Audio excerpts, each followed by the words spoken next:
Welcome to the world of wild caving in China, where there is such a great quantity and variety of caves that there is truly a little something for everyone. This program shows, through the details of just one expedition in March of 2015, that caving in China can satisfy the desires of just about any caver. Not only is there plenty of vertical caving to be had, but there is even more very nice horizontal discoveries to be found. Dry caving, sure. Wet caving, no problem. Big caves, small caves, you name it, it's there. There is tons of science that can be done in China, especially in terms of historical saltpeter mining.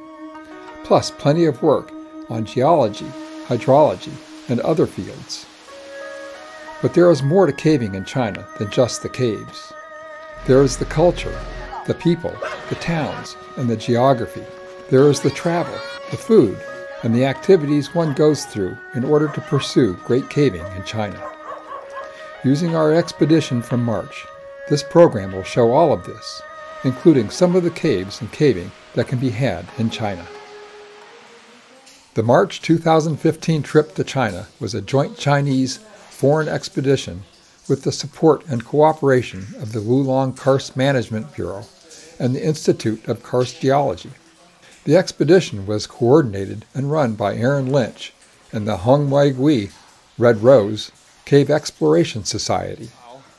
The purpose of the expedition was to help the Chinese government, specifically Wulong County, document cave and karst resources in the northeastern section of Wulong County. The expedition for this year was smaller than in years past, with a total of 7 members participating.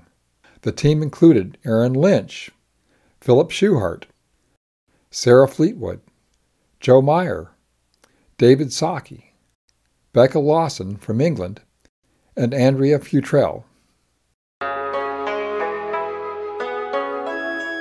The flight from the U.S. to China was from Dulles Airport to Northern Virginia, over the Bering Straits, across eastern Russia, and then to Tokyo, Japan. We transferred to another jet and flew to Shanghai. Then we took an internal 4-hour flight to Chongqing.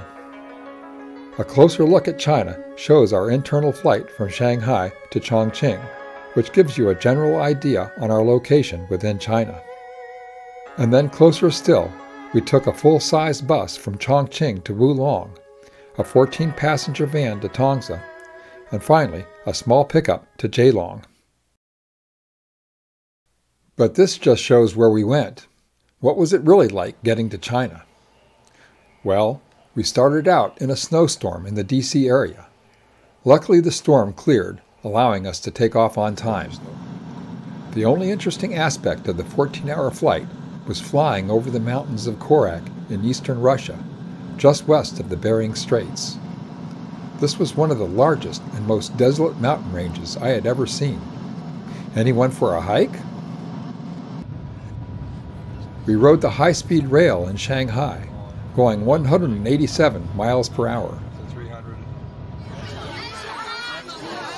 But the best was the subway in Chongqing, a 2-hour ride from the airport to the bus station.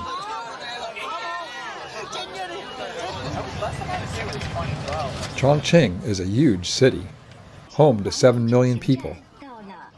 Then we took a full-size bus to Wulong, a 3-hour ride. Wulong was another large city. The next day, we rode in a 14-passenger van to Tongza, a 4-hour drive. On the way, we drove through a local funeral procession, very different than what you would see in the U.S.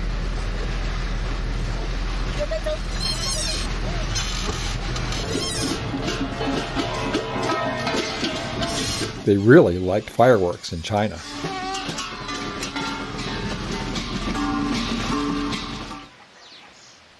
This is Tongza, the base of operations in Wulong County for many cave expeditions, and home to Aaron's Karst Center. Tongza. We're in Tongza. Within walking distance of Tongza is Trash Cave. Oh my God. Oh jeez. This is just on the outskirts of Tongza. The locals have been dumping their trash down a chute into this karst window for years. The trash nearly covers the downstream and upstream entrances to this multi-mile cave system. It was pretty disgusting. That's the actual entrance down there. Is the downstream entrance? That's the downstream, that's the upstream. Wow. Meanwhile, back to our travels. The next day, we loaded up a little pickup truck with all our clothes, food, water, and caving gear, which included lots of rope and vertical stuff. And a really big black bag. We had so much that Aaron nearly got trapped in the back of the truck.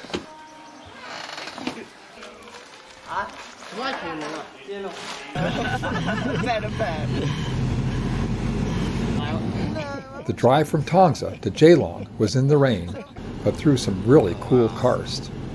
It took about an hour.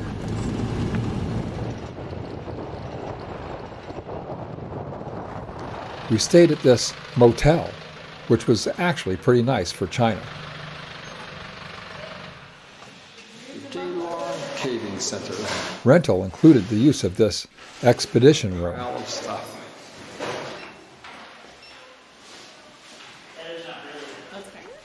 Jailong. Looking for lunch. Jailong is a small farming town with a population of about 300 people. There is only one street, and is a pleasant mixture of the old and the new. There was only one restaurant in town. We went caving every day for 13 straight days. Here's what we did every day. Breakfast at 7 a.m. Just kidding. Here is what we really had most mornings. Hike to the cave for 1 to 2 hours. Cave for 6 to 7 hours in a variety of caves. Hike back from the cave. Eat dinner in Jailong.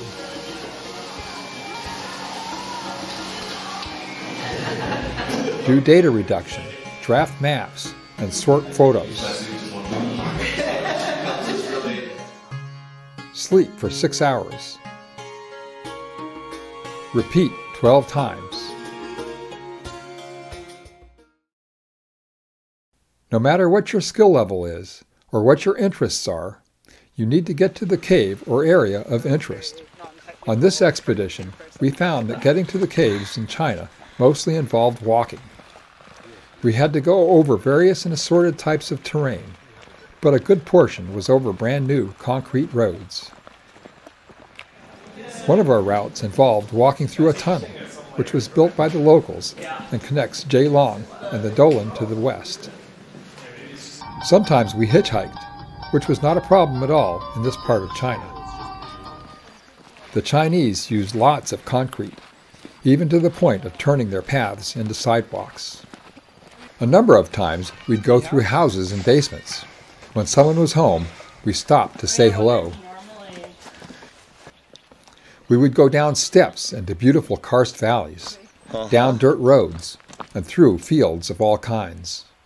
And sometimes we had to bushwhack through jungle and up steep karst towers. Very steep.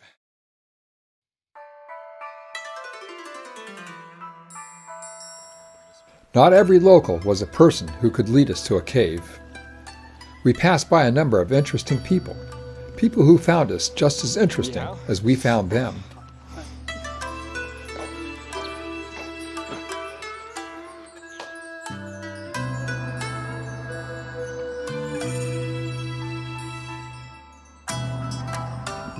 In some cases, we saw that the range of technology was very large in China, from manually plowing the fields with oxen to using cell phones, even at the cave. And it wasn't just interesting people we saw on our way to the caves, but animals too. Cows on the road, angry geese, cute goats, noisy pigs, and of course, chickens in a bag. But when the mix of cavers and locals was right for a certain amount of communications, we always had an interesting conversation, sometimes useful and sometimes not. 没出来矿个准备把那个水拉出来呀，那个水拉出来要卖好多钱了。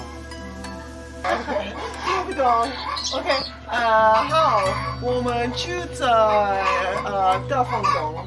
大风洞啊，还是有去大风洞啊？大风洞。大风洞。哦。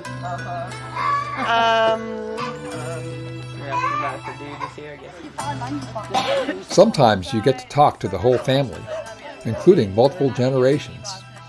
In this case, Erin was along, which was good because she understood most of what was being said. In some cases, we tried to get the local to write down the name of the cave. The written language is a lot less ambiguous than the spoken word.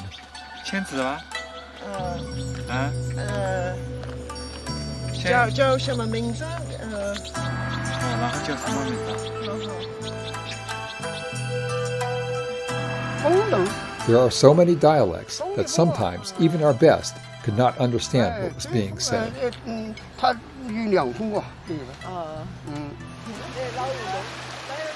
In a number of cases, the locals were kind enough to guide us right to the cave.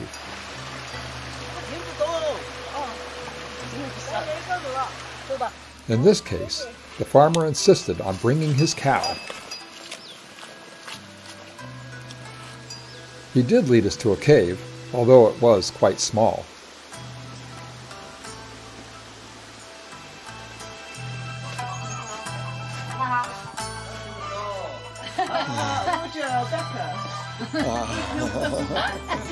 In this case, we were looking for Pengong Wandong, a new saltpeter cave. We had Erin along on this day, plus our guide was a little better educated than some of the other locals we met. In this case, our guide knew exactly where the cave was.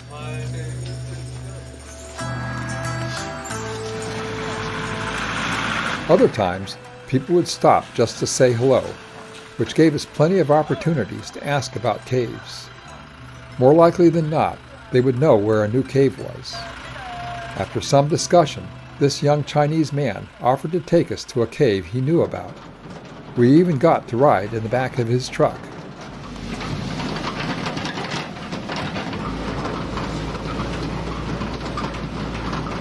And then he led us through fields and up hills for a half mile, right to the entrance. Another new cave.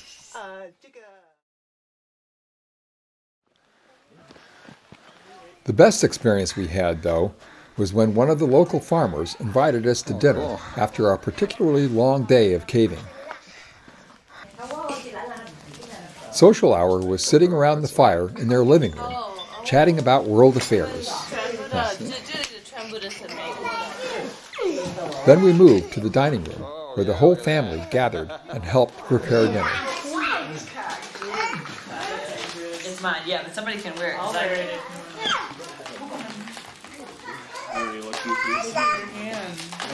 The whole family pitched in.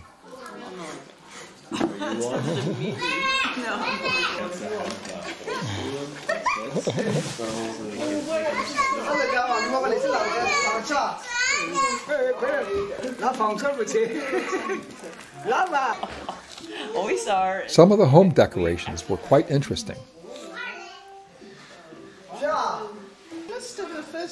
Finally, dinner was served. It was actually quite a feast, but mostly vegetables and rice. Very much like dinner in Ceylon. It's hard to not make a mess when using chopsticks.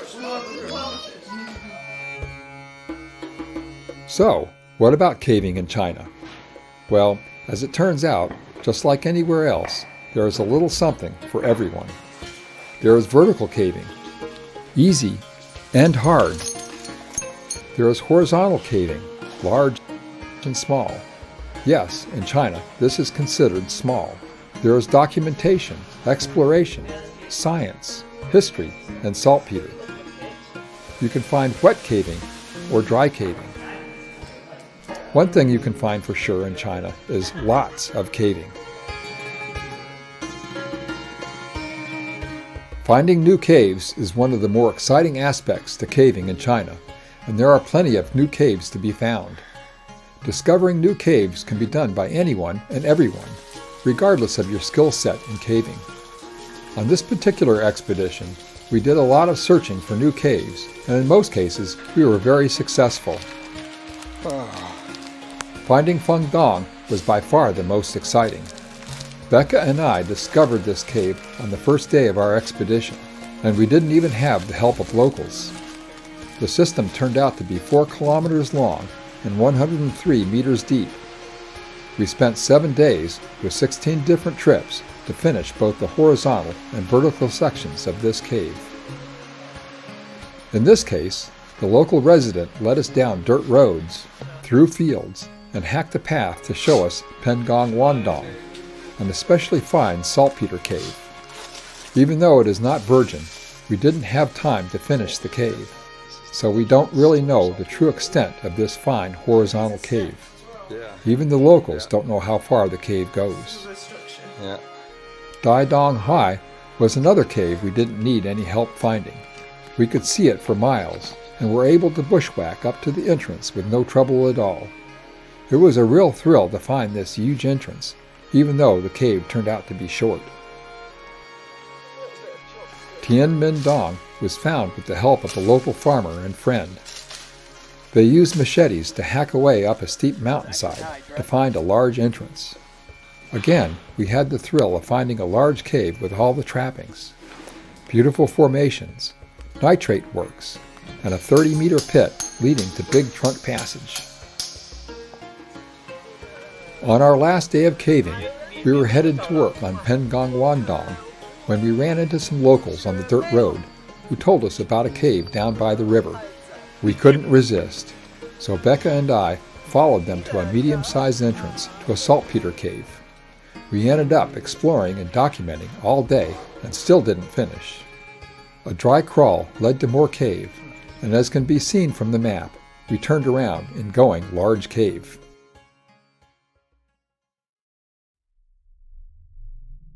If you like doing vertical work, there is plenty of that in the caves of China. And the only way to find Virgin Cave is by doing vertical. The Chinese have pretty much explored everything that is easily accessible, but they have not and do not do vertical. On our very first day of caving in Feng Dong, as we explored downstream, we were stopped by a double set of 5-meter waterfalls. This traverse line was installed in order to allow us to drop into the lower canyon without getting soaked. It also allowed access to a whole new section of the cave, just on the far side of the traverse. Feng Dong, the longest new cave we documented, is 4 kilometers. Over half of it was virgin because of the vertical work that was required. There was the upstream section, which was reached via a 5-meter bolt climb, and then the downstream section, which was accessed via the traverse and a 10-meter drop. T Street Canyon is just one small part of the Virgin Cave explored on the other side of the downstream traverse. Access to T Street was via an easy crawl that stretched a full 27 meters. This was a 27-meter long tunnel here.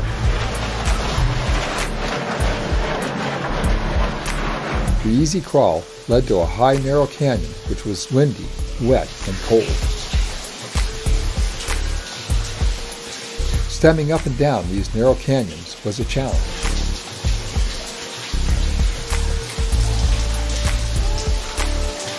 One end of T Street ended in a too narrow crack that looked to lead to a pit, while the other side ended with a high lead where the water was coming down from the 27-meter high ceiling. 27 meters high ceiling. The water's dripping in from here. This is at D40. You can't tell because it's foggy in here and it's cold in here. That's the crack that leads to the pit.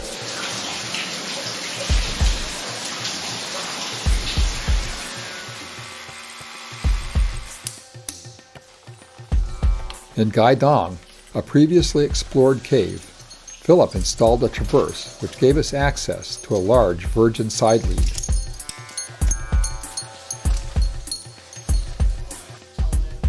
Joe and I explored and documented the side lead, while Philip and Sarah dropped the 30-meter pit to explore the lower levels. Some of the most beautiful passage we found in China was on the other side of the traverse in Gaidong. So off the main passage, a lot of these side passages, like the one we're in, run north-south. Philip and I noticed that yesterday when we were looking around surveying. So we might be in another one of the fault-controlled passages. Here, this is all virgin, previously untouched, and it's absolutely beautiful. Oh, nice.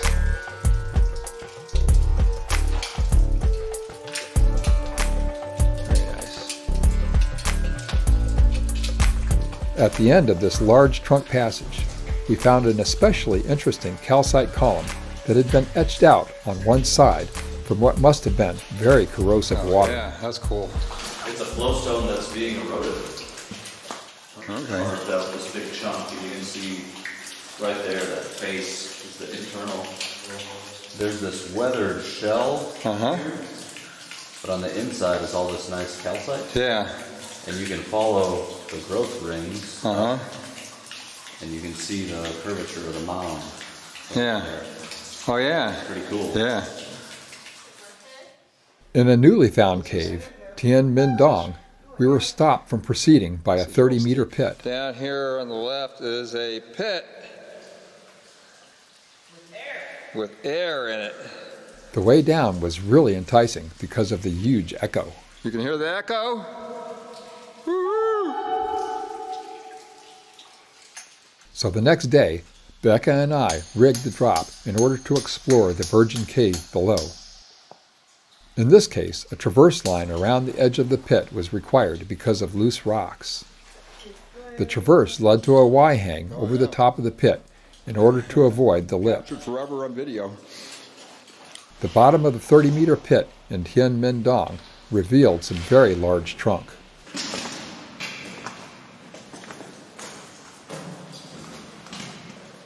Actually, that's pretty cool. You can hear the echo.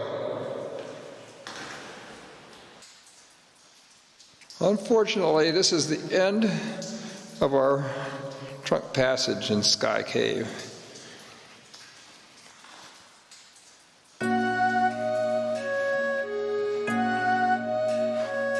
For those not vertically inclined, there is a ton of horizontal cave in China. Of the 14 caves we found on our expedition, only 3 of them required vertical work. The rest were horizontal. Feng Dong is a good example, with an easy horizontal entrance leading to large passage.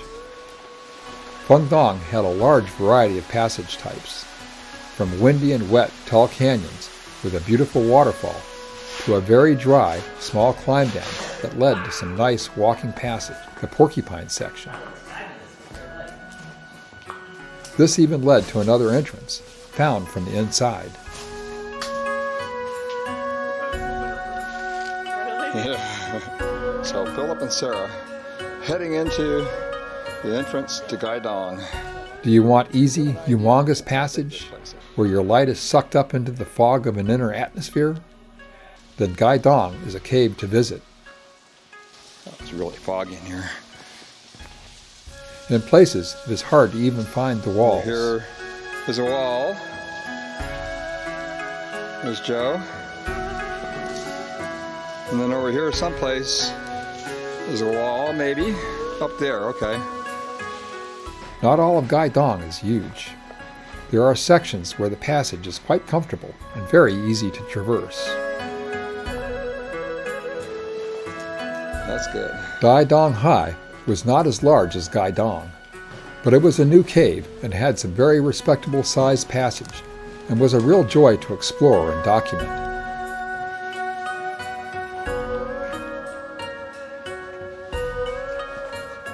It also had a large entrance room with bright green moss which literally glowed in the afternoon sun. That is really nice. For comfortable, dry, pleasant passage, Jingdong Min was a real pleasure and very nice to investigate. The same was true with Zaidong, which had plenty of nice-sized walking passage. Then there was Pengong Wandong, with its maze of interconnected levels with nice rooms, distinctive bedding, and interesting geological features. If you want to do a little more than documentation all the time, there is so much history surrounding the caves of China, especially in regards to saltpeter works. A good 60% of the caves we explored had been worked for saltpeter. One of the best sites for saltpeter works was Pengong Wandong, the very dry and multi-level cave that had 3 documentation trips. The saltpeter vats here are particularly well preserved. So I've got a really nice example of a nitrate pit here. So this is the upper pit that they've filled with water and then let stuff leach out of, I think. And you can see the wall, and then they've lined it with earth. And then if we come around here, we can see the wall falling down, and there's a smaller, lower pit which would have taken the leach out, and you can see what would have had a little tiny bamboo pipe, I think, pulling through to let the water gradually kind of settle out. So I'm not really sure about the process, but Jingdong Men had a nice nitrate pot along with a finely preserved fire pit. Discolored from the fire. Yeah. Like those orangey colours. That is nice. That's a good... Saltpeter vats and pots are not the only things to be found of historical interest. Fengdong had some cool Chinese writing in the mud on the way to the porcupine section. Pengong Wandong also had Chinese writing. There is a rock with Chinese writing on it. Jingdong Men had tally marks and fine samples of Chinese writing on the ceiling and walls of a fairly low crawlway. Good Chinese writing there. Zhaidong had large rock walls built up in sections of the main passage. Wow. Why did they do that? Well, sometimes they do it to stop the drag. Uh-huh. Sometimes they do it just to get rid of stuff. Yeah. I can't believe they're going to have so much stuff. And Zhaidong, which means nitrate cave, was unusual in other ways too. The entrance was totally walled up for some reason, but the local who took us to the cave had no problem at all in taking down the wall so we could all go exploring. Yeah, because... Yeah.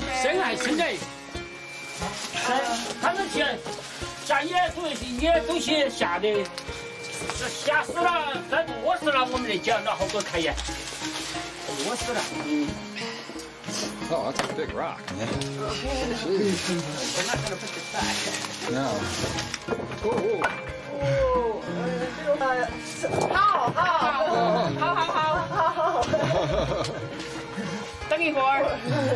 Well, he's gonna do what he's gonna do. Whatever. It's fun. It is. Good. Wow. The back end of Zhaidong also had some unusual rock structures built inside. It looked like they built rock columns to support a huge boulder as they mined underneath. That is really cool. From what little information we could get from the locals, they don't really know what these structures were for. They could only say that saltpeter mining did take place in the cave.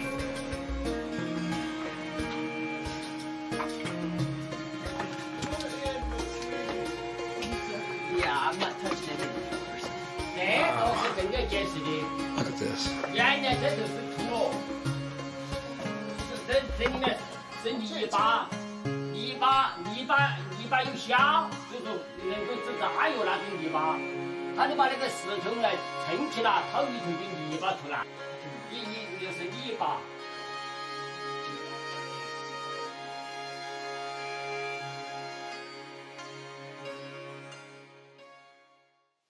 By now, it should be obvious that caving in China is not just for the super strong, gung-ho vertical caver. There is such a variety of caving available in China that there is really a little something for everyone.